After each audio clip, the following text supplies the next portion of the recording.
teman-teman, kembali lagi bersama aku Yasya Dewi. Nah, di video ini aku bakal menganalisis satu film menggunakan dua teori yang pernah aku pelajarin di kelas aku. Gimana tuh? Penasaran gak sih kalian gimana gitu? Nah, jadi perkenalan diri dulu, aku Yasmin. Aku dari Prodi Bimbingan dan Konseling Universitas Katolik Atmajaya. Di sini aku bakal jelasin dua teori untuk menganalisis satu film. Kan pasti penasaran, apa sih film yang bakal aku analisis? Nah, film yang bakal aku analisis itu adalah film Joker.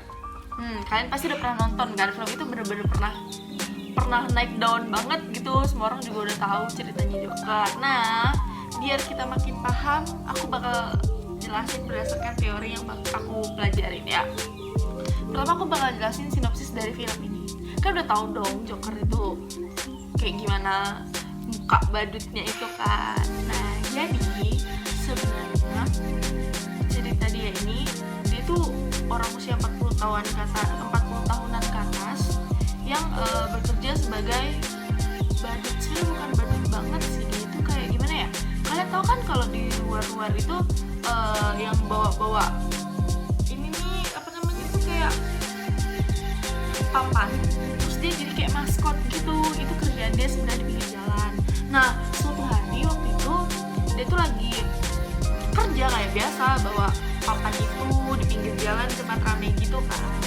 Nanti tiba-tiba kenapa tuh ada 3 orang anak muda ABG yang gangguin dia.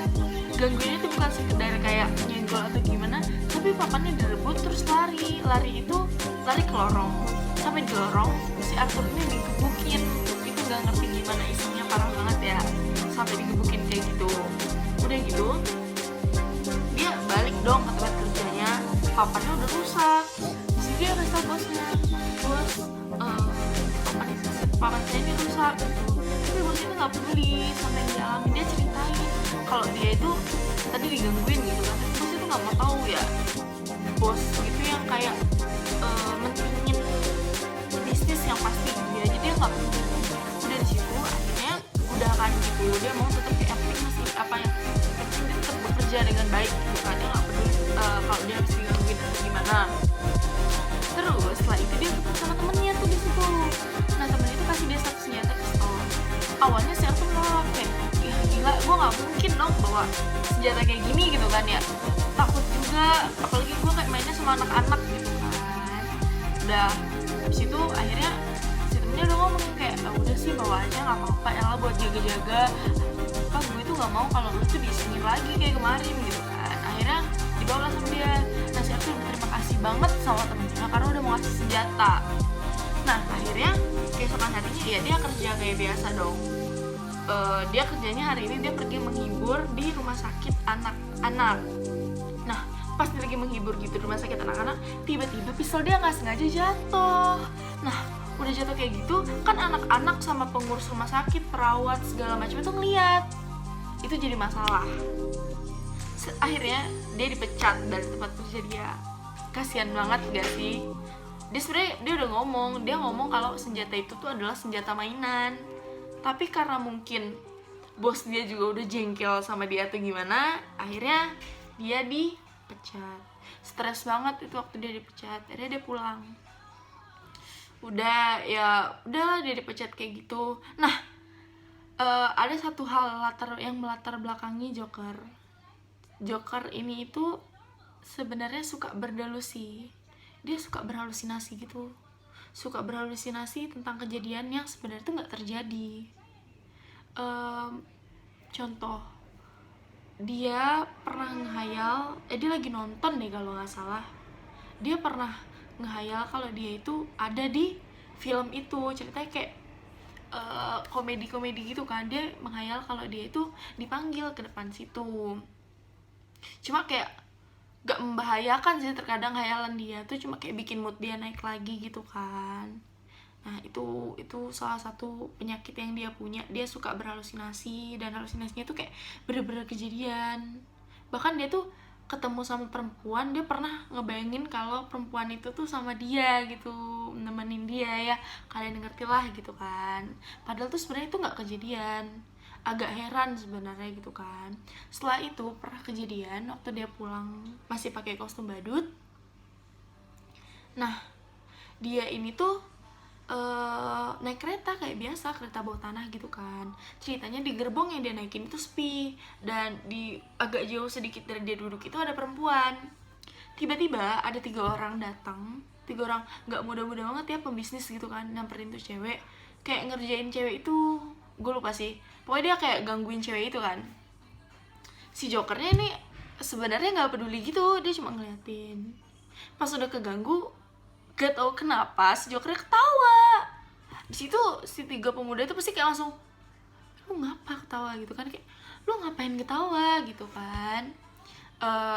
Udah kayak gitu si Joker ini mau ngeluarin kertas, buku kecil gitu, dia mau nulis kalau dia tuh punya penyakit yang membuat dia tuh tertawa dalam situasi apapun. Dia bisa tertawa tuh pokoknya ada situasi yang menarik atau mengambil pusat perhatian dia tuh teralihkan ke situ gitu.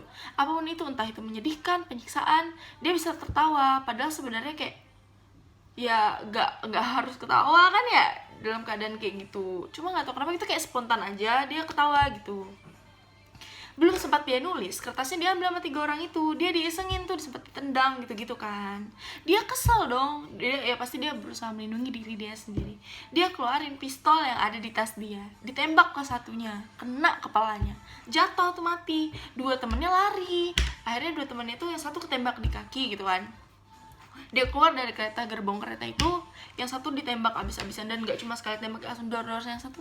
Akhirnya dia hari itu dia membunuh 3 orang sekaligus. Yang bikin gue sendiri ngeri sih sebenarnya, habis dia ngelakuin pembunuhan itu, dia tuh kayak ngerasa ada kepuasan tersendiri gitu di dalam diri dia. Dia bakal seneng gitu, kayak gue bisa ngebunuh. Padahal sebenarnya dia takut sih. Waktu dia jalan balik itu dia seperti anjir, gue bisa ngebunuh orang gitu kan. Dia seperti yang kayak gitu tuh, sempet panik gitu kan. Tapi akhirnya pas udah sampai di rumah, ya udah kayak biasa aja lagi dia. Nah, akhirnya polisi cari tahu dong siapa sih yang ngebunuh ini kan 3 orang itu. Ketahuan pakai kostum badut itu. Nah, pas udah kasus itu banyak terjadi kayak gitu, ternyata banyak yang mendukung Joker, banyak banget yang ngedukung Arthur, yaitu adalah masyarakat sekitar situ. Kenapa? Karena orang yang dia bunuh itu ceritanya itu kayak merugikan masyarakat di situ. Mereka 3 memang pembisnis tapi merisihkan, mengganggu gitu kan. Mereka tuh orang kaya yang sombong, yang kayak seenaknya sendiri gitu. Jadi kayak warga sekitar itu bersyukur banget karena udah dibunuh. Jadi mereka demo ke polisi menggunakan kostum topeng Joker. Joker situ merasa menang, dia seneng banget, gila.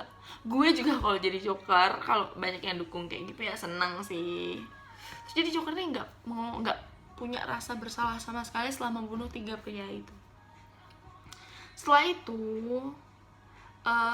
di akhir cerita itu, kalau nggak salah ada satu kasus entah apa yang membuat tempat biasa Joker dan ibunya berobat, psikiater deh kalau nggak salah, itu tutup rumah sakitnya. Di situ stres sih sebenarnya. Ibunya masuk rumah sakit, ibunya Joker masuk rumah sakit. Nah, selama di rumah sakit itu mereka nggak ada biaya sama sekali kan. Pas Joker datang, ibunya bilang, kamu minta uang ke ayah kamu, wali kota gitu kan. Karena ceritanya itu, kalau dari cerita ibunya ini, wali kota itu adalah mantan suami dia gitu kan. Akhirnya Joker pergi. Ya kalau wali kota, kalian pasti ngerti lah, rumahnya dijaga ketat gitu kan. Biasanya orang yang boleh masuk mungkin pasti yang udah janjian atau nggak keluarga deket. Nah dia sampai ke depan, petugas depan rumahnya, petugas depannya nggak percaya. Udah diceritain panjang lebar, akhirnya boleh masuk gitu kan. Udah boleh masuk kayak gitu, ternyata ibunya tuh selama ini berbohong gitu. Semua yang diomongin itu nggak ada yang benar gitu kan. Akhirnya Joker memutuskan buat ke rumah sakit jiwa tempat ibunya dulu dirawat. Di situ dia mendapatkan beberapa bukti gitu kan, beberapa bukti yang ternyata kalau kasus-kasus ibunya gitu awalnya petugas di rumah sakit jiwa nih takut-takut juga mau ngasih gitu kan, akhirnya direbut. Udah kayak gitu tahu dia balik ke rumah sakit, ibunya nanya uang, dia emosi, dia kesel, kenapa kayak selama ini tuh dia dibohongin sama ibunya. Akhirnya dia membunuh ibunya menggunakan bantal, dia tutup muka ibunya sampai ibunya meninggal. Setelah ibunya meninggal dia keluar kayak biasa, seakan-akan nggak terjadi apapun. Ya di situ sama seperti kejadian 3 orang yang lalu, dia merasa puas. Heran banget gak sih, jahat banget gak sih orang habis meninggal, orang habis ngebunuh terus ngerasa puas gitu kan. Udah semenjak itu ya dia bertindak sesuka dia karena orang-orang masyarakat juga ngebela dia gitu kan. Udah di ending film kalau nggak salah dia ngebunuh si psikiaternya dia, soalnya film terakhir itu dia keluar ada darah-darah gitu deh gitu. Nah sekian filmnya kan. Ini maaf banget ya guys kalau misalnya gue ceritainnya tuh kayak nggak jelas atau mungkin ada yang salah, karena jujur gue nggak nonton ulang filmnya, gue nonton waktu itu udah lama banget. Habis itu ini gue cuma nonton kayak review ceritanya doang gitu, gue cuma kayak baca sinopsis gitu dan gue menyimpulkan seperti itu. Karena waktu gue nonton gue kayak ngerasa kurang dapet filmnya karena gue nggak terlalu ngerti jalan ceritanya dah. Pokoknya itu tadi yang gue ceritain itu yang. Nah jadi guys, dari cerita dari film Joker tadi, materi yang aku ambil pertama itu adalah teori eksistensial. Apa sih teori eksistensial? Teori eksistensial itu berfokus pada seorang diri manusia, dengan pendekatan utama itu suatu sikap yang menekan pada pemahaman atas manusia. Terapi eksistensial ini itu menekankan kebebasan yang bertanggung jawab dari diri seseorang. Nah dari film Joker kan bisa menilai kebebasan dari diri seseorang, dimana Jokernya sebenarnya itu adalah orang yang terlalu bebas gitu, dan kebebasan dia itu tidak bertanggung jawab, itu adalah kesalahan dia. Dari teori ini kita belajar kebebasan yang bertanggung jawab. Kebebasan yang bertanggung jawab tuh gimana sih? Misalnya di usia kalian SMA, kalian udah boleh bawa motor gitu kan, udah bisa bawa kendaraan sendiri, kalian udah punya SIM gitu kan, itu bebas dong kalian, berarti bisa naik motor tapi bertanggung jawab, berarti bertanggung jawab atas diri kalian dan juga kendaraan yang kalian bawa lah gitu kan. Bertanggung jawab akan diri sendiri itu misalnya kayak ya kalian menjaga hati-hati di jalan, patuh terhadap peraturan lalu lintas, itu termasuk dari bertanggung jawab, kebebasan yang bertanggung jawab itu. Atau juga contohnya ya kalian udah SMA, kalian malam boleh pulang jam berapa aja, yang penting kalian kayak ingat pulang, terus tahu batasan-batasan bergaul gitu. Itu tuh kebebasan yang diberikan oleh orang tua kalian, tapi kan harus tetap bertanggung jawab atas kebebasan yang diberikan itu. Terus berikutnya aku ngambil teori Adlerian. Teori Adlerian itu sebenarnya teori individual gitu kan. Dia tuh prinsip rasa rendah diri, prinsip gaya hidup, dan prinsip kreatif. Prinsip yang sadar akan diri sendiri. Nah di sini kan dimana Joker tuh kayak gak sadar akan diri dia sendiri gitu. Dari hidup dia tuh udah gak gimana ya, gak bener gitu kan. Nah di sini juga peran orang tua termasuk paling penting ya. Dimana Joker ini, si Arthur ini sebenarnya kurang mendapatkan bimbingan dari orang tua. Dia gak mendapatkan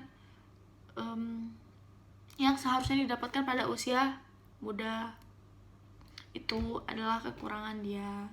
Nah gimana sih cara kalau ngatasin kalau misalnya ada kasus kayak gini gitu ya, ada anak yang kurang mendapatkan perhatian dari orang tuanya sehingga dia sering melakukan kesalahan-kesalahan, atau sering melakukan kayak misalnya di sekolah ada anak yang kurang perhatian dari orang tuanya, dia jadi suka mukul temennya, terus suka minjem tapi nggak balikin kayak gitu misalnya kayak ngambil pulpen temennya kayak gitu kan, contoh kecilnya.